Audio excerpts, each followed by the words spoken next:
wabarakatuh. Warahmatullahi wabarakatuh. Kami dari kelompok 6 ingin mempresentasikan strategi meningkatkan first pass yield pada proses produksi makanan beku skala UMKM. Berikut nama anggota kami.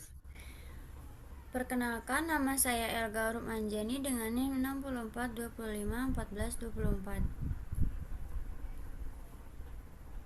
Saya Khaliza Fatih Ahmad dengan NIM 642503877. Saya Nabila Salsabila dengan NIM 4250926. Pertama-tama kata pengantar. Puji syukur kami panjatkan karena presentasi ini dapat tersusun dengan baik. Materi ini disusun untuk memberikan pemahaman mengenai first pass yield atau FPY sebagai indikator penting dalam peningkatan kualitas dan efisiensi produksi, khususnya bagi UMKM makanan beku. Harapan kami, materi ini dapat membantu para pelaku usaha dalam mengidentifikasi masalah, meningkatkan proses produksi, serta mencapai standar mutu yang lebih optimal. Semoga presentasi ini bermanfaat dan dapat menjadi referensi dalam pengembangan usaha. Berikut ada daftar isi. Pendahuluan. UMKM makanan beku merupakan salah satu sektor yang berkembang pesat seiring meningkatnya permintaan konsumen terhadap produk praktis dan tahan lama. Namun, tantangan utama yang sering muncul adalah ketidakstabilan kualitas hasil produksi.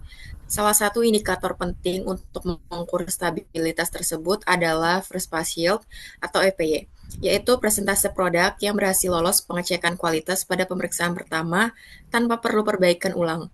FPY yang rendah meningkatkan biaya produksi dan menurunkan kepuasan pelanggan.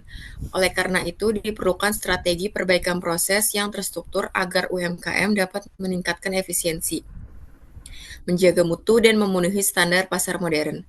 Laporan ini menyajikan analisis masalah, alternatif solusi, serta rencana aksi yang dapat diterapkan secara praktis oleh UMKM untuk meningkatkan FPY. Selanjutnya ada problem statement. Proses produksi makanan beku skala UMKM sering menghadapi tantangan rendahnya first pass yield atau FPY, yaitu persentase produk yang lolos standar kualitas pada pemeriksaan pertama tanpa perlu rework. Rendahnya FPY menyebabkan meningkatnya biaya produksi, pemborosan bahan baku, keterlambatan pengiriman, serta menurunnya konsistensi kualitas produk.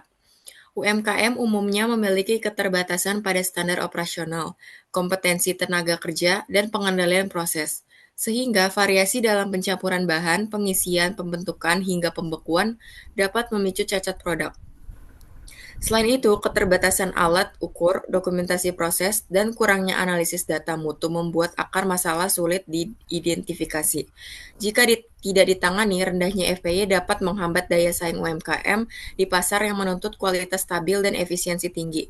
Oleh karena itu, diperlukan strategi yang sistematis untuk meningkatkan FPY melalui perbaikan proses, pelatihan, dan pengendalian mutu agar produksi menjadi lebih efisien dan produk lebih konsisten.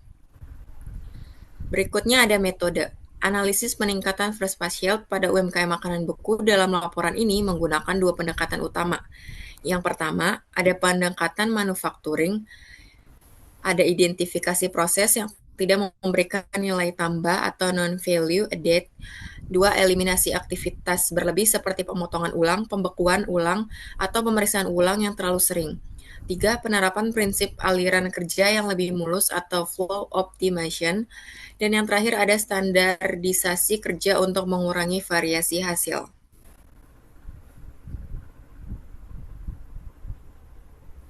Selanjutnya ada lanjutannya metode dari analisis peningkatan first pass yield pada UMKM makanan beku.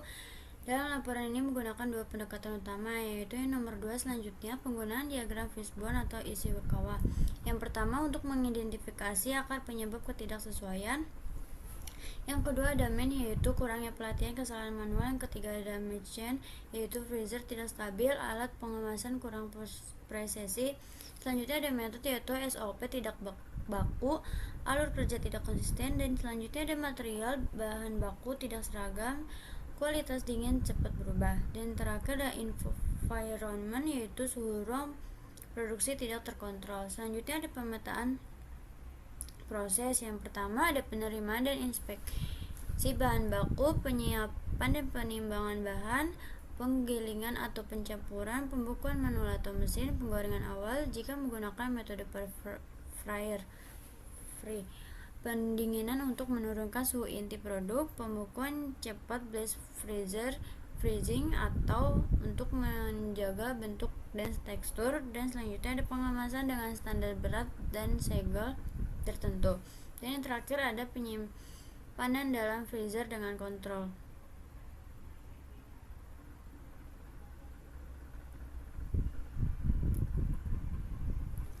Selanjutnya ada indikator dan kontrol KPI. Yang pertama itu FPI, presentasi produk yang lolos pemeriksaan kualitas pada percobaan pertama tanpa rework atau perbaikan. Dengan rumus jumlah produk lolos QC tanpa rework dibagi total produk diuji dikali 100%, dan dengan target awal lebih dari 90%. UMKM biasanya mulai dari 70 sampai 85%.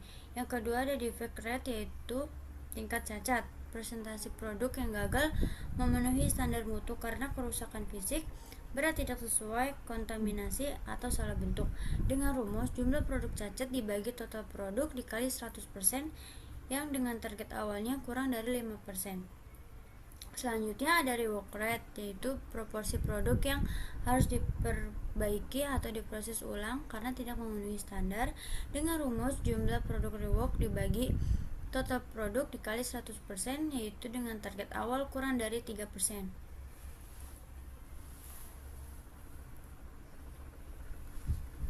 Selanjutnya ada proses cycle time, yaitu waktu total yang dibutuhkan dalam satu siklus produksi dari persiapan bahan hingga pembekuan akhir. Cycle time yang panjang dan tidak stabil sering memicu cacat. Dengan rumus cycle time sama dengan total waktu produksi per batch. Target awalnya pengurangan 10-15% dari kondisi baseline. Yang terakhir ada overall equipment effectiveness atau OEE operasional, yaitu ukuran efektivitas mesin berdasarkan ketersediaan, performa, dan kualitas output. Sangat berguna jika UMKM menggunakan mesin mixer, forming, atau blast freezer. Dengan rumus OEE sama dengan availability dikali performance dikali quality, dengan target awal lebih besar sama dengan 60%. Standar UMKM ditingkatkan bertahap menuju 75%.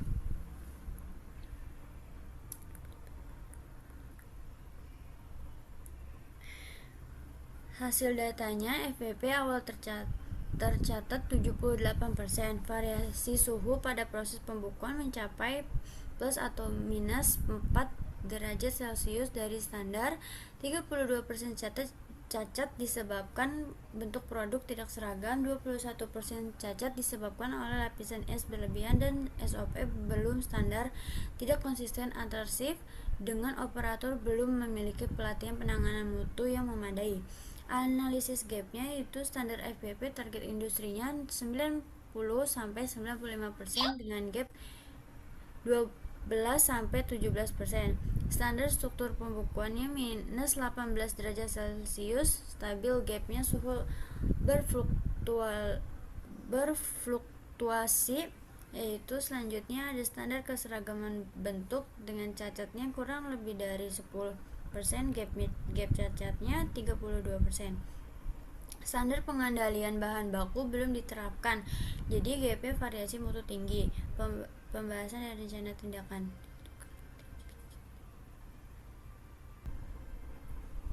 Selanjutnya ada pembahasan. Rendahnya FPY terutama disebabkan oleh kombinasi ketidakstabilan proses, ketidakkonsistenan SOP, serta keterbatasan keterampilan operator.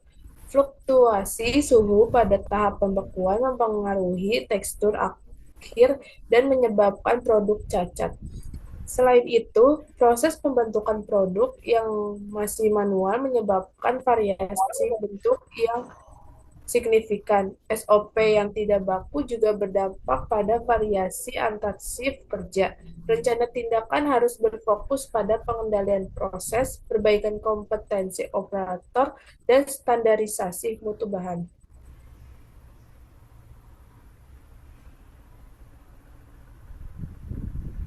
Selanjutnya ada rencana tindakan.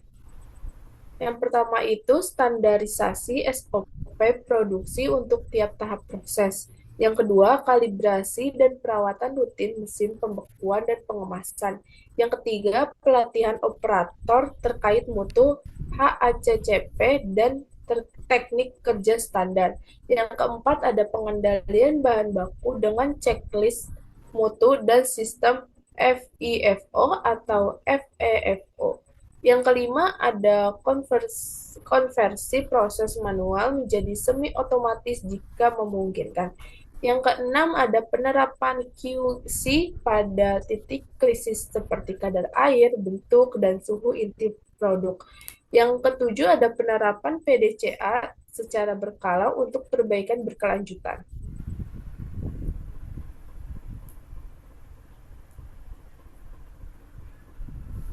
Selanjutnya ada penutup. Laporan ini menunjukkan bahwa peningkatan FPY pada UMKM makanan beku dapat dicapai melalui kombinasi standarisasi proses, pelatihan, kontrol bahan baku, dan penerapan alat pengawasan sederhana. Prioritas tindakan yang berdampak tinggi dan biaya rendah pada fase awal, lalu tingkatan investasi seiring perbaikan kinerja.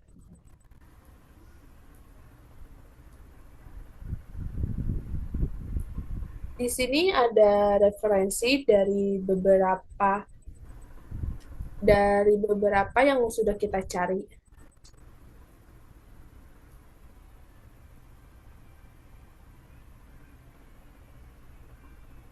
Selanjutnya ada lampiran yang terdiri dari 4.